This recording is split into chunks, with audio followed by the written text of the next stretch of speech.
आज के लेक्चर में हमने पढ़ना है लेवल्स ऑफ ऑर्गेनाइजेशन को। इससे प्रीवियस लेक्चर में हमने लेवल्स ऑफ ऑर्गेनाइजेशन को स्टार्ट किया था और एटॉमिक सब एटॉमिक लेवल से लेके हमने ऑर्गन और ऑर्गन सिस्टम लेवल तक पढ़ा था। आज हम पढ़ेंगे इंडिविजुअल लेवल। इंडिविजुअल लेवल क्या है?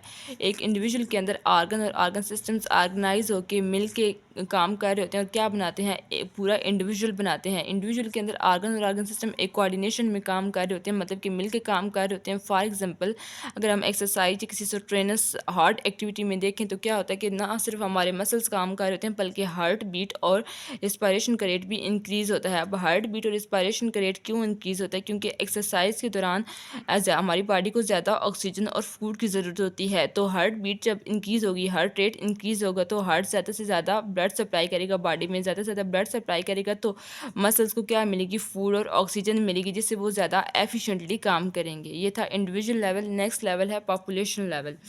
पॉपुलेशन लेवल में हम पॉपुलेशन की डेफिनेशन को देखते हैं। Group of organism of same species located at the same place in the same time. एक ही टाइम में एक ही जगह पे ग्रुप ऑफ सेम ऑर्गेनिज्म एक स्पीशीज से बिलोंग करते हैं, जो ऑर्गेनिज्म वो मिलकर क्या बनाते हैं, पॉपुलेशन।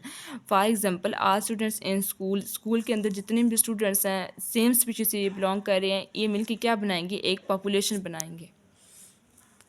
अब हम कुछ डेफिनेशंस को देखते हैं। स्पीशीज़ और हैबिटेट। स्पीशीज़ क्या है? Group of organism capable of interbreeding and produce fertile spring. एक स्पीशी क्या है? ग्रुप ऑफ वो वाले ग्रुप ऑर्गेनिज्म का वो वाला ग्रुप जो कि आपस में इंटरब्रीड कर सकते हैं और फर्टाइल ऑफ स्प्रिंग प्रोड्यूस कर सकते हैं, उसको हम क्या कहेंगे, स्पीशीज़ कहेंगे। फॉर एग्जाम्पल, ह्यूमन, सारे ह्यूमन्स को अगर एक ह्यूमन्स का एक ग्रुप हो तो उसे हम क्या कहेंगे, ये स्पीशी है।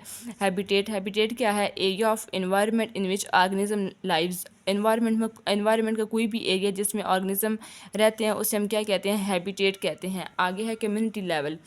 कम्युनिटी लेवल के अंदर पहले कम्युनिटी की डेफिनेशन देखते हैं। अब पॉपुलेशन के अंदर क्या था, सेम स्पीशीज़ के ऑर्गेनिज्म थे, और कम्युनिटी के अंदर क्या है, group of different populations interacting with one and other with in the same environment. एक ही इन्वायरमेंट के अंदर डिफरेंट पॉपुलेशंस होंगी, मीन्स की डिफरेंट स्पीशीज़ होंगी जो आपस में इंटरेक्ट कर रही होंगे। फॉर एग्जाम्पल, अगर फॉरेस्ट देखें तो फॉरेस्ट के अंदर क्या होगा, प्लांट्स जो कि एक डिफरेंट स्पीशी है, माइक्रो ऑर्गेनिज्म वो भी एक डिफरेंट स्पीशीज़ में आ जाते हैं। फंजाई, एनिमल्स, ये चारों मिलकर क्या बना रही हैं, एक फॉरेस्ट बना रही हैं। अब कम्युनिटी की टाइप सिंपल और कॉम्प्लेक्स कम्युनिटी। जो सिंपल कम्युनिटी होती है उसको स्मॉल साइज होता है, जैसे कि लोकल पार्क्स वगैरह हो गए, और जो कॉम्प्लेक्स कम्युनिटी है उसका साइज़ लार्ज होता है, जैसे कि फॉरेस्ट वगैरह होगी। फॉरेस्ट में अब डिफरेंट ऑर्गेनिजम्स होंगे। आगे है बायोस्फीयर लेवल।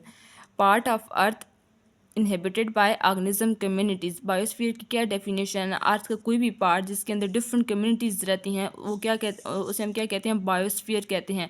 बायोस्फीयर के अंदर सारे इकोसिस्टम आ जाते हैं। अब इकोसिस्टम क्या है? इकोसिस्टम वो एरिया है जिसके अंदर लिविंग और नॉन लिविंग ऑर्गेनिज्म आपस में इंटरेक्ट कर रही होती हैं, उनका आपस में कोई ना कोई ताल्लुक होता है। बायोस्फीयर को हम zone of life on earth भी कहते हैं। ये था हमारा आज का लेक्चर। आगे हम पढ़ेंगे लेवल्स ऑफ सेलुलर ऑर्गेनाइजेशन।